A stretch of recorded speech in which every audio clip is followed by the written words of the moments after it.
Hello बच्चों, let us read this question. This question says caustic soda solution is an absorbent for. और हमारे options हैं option A NH3, option B CO2, option C SO2 और option D N2O.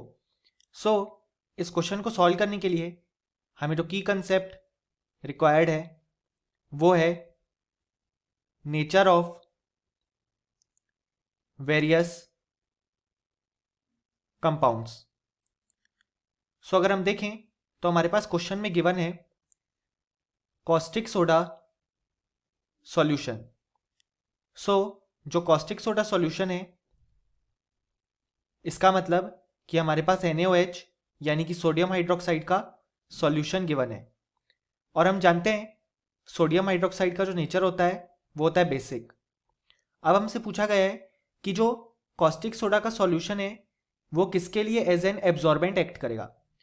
सो absorbent की तरह act करना यानी कि वो गिवन कंपाउंड NaOH के साथ रिएक्ट करना चाहिए.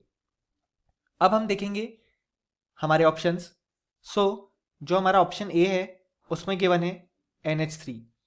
सो हम जानते हैं NH3 का जो नेचर है वो है बेसिक, क्योंकि NH3 एक लुईस बेस की तरह एक्ट करता है क्योंकि इसके पास एक लोन पेयर प्रेजेंट होता है नाइट्रोजन में.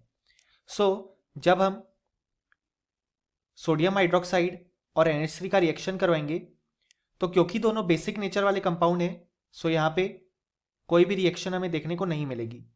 यानी कि NH3 के लिए caustic soda as an absorbent नहीं एक्ट कर सकता. सो हमारा ऑप्शन ए इनकरेक्ट है. अब अगर हम हमारा ऑप्शन बी देखें तो वो है CO2. सो हम जानते हैं CO2 यानी कार्बन डाइऑक्साइड एक एसिडिक ऑक्साइड है. सो जब हम NaOH का रिएक्शन करवाएंगे CO2 के साथ सो हमें यहाँ पे प्रोडक्ट देखने को मिलेगा Na2CO3 प्लस H2O. और इस तरीके से हम इस रिएक्शन को बैलेंस कर सकते हैं.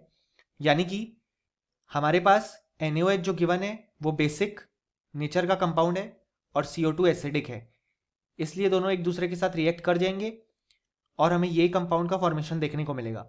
सो कॉस्टिक सोडा CO2 के लिए एज एन एब्जॉर्बेंट एक्ट करेगा.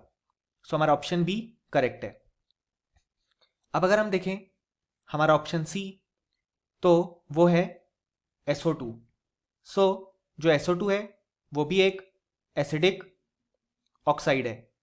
सो जब हम रिएक्शन करवाएंगे NaOH का SO2 के साथ सो हमें देखने को मिलेगा फॉर्मेशन Na2SO3 प्लस H2O का. सो फिर से हम बोल सकते हैं NaOH का जो नेचर है वो बेसिक है और SO2 का नेचर है एसिडिक, जिससे हमें ये प्रोडक्ट फॉर्मेशन देखने को मिला. यानी कि कॉस्टिक सोडा सॉल्यूशन SO2 के लिए भी एक एन एब्जॉर्बेंट एक्ट कर सकता है. सो हमारा ऑप्शन सी करेक्ट है. अब अगर हम हमारा ऑप्शन डी चेक करें जो कि है N2O. सो जो N2O है वो एक न्यूट्रल ऑक्साइड है. यानी कि ये ना तो एसिड के साथ रिएक्ट करती है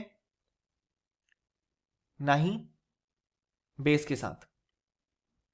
सो जब हम इसका रिएक्शन NaOH के साथ करवाएंगे तो हमें कोई भी रिएक्शन देखने को नहीं मिलेगी.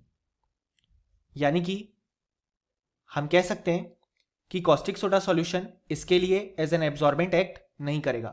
सो ये ऑप्शन इनकरेक्ट है. सो अगर हम देखें सो हमारे क्वेश्चन में जो पूछा गया है कि कॉस्टिक सोडा सॉल्यूशन किसके लिए एब्जॉर्बेंट होगा, तो इसका जो करेक्ट आंसर है वो है ऑप्शन बी और ऑप्शन सी. और हम फाइनली लिख भी सकते हैं कि इस क्वेश्चन का जो करेक्ट आंसर है वो है option B and option C. Hope you understood it well. Best of luck.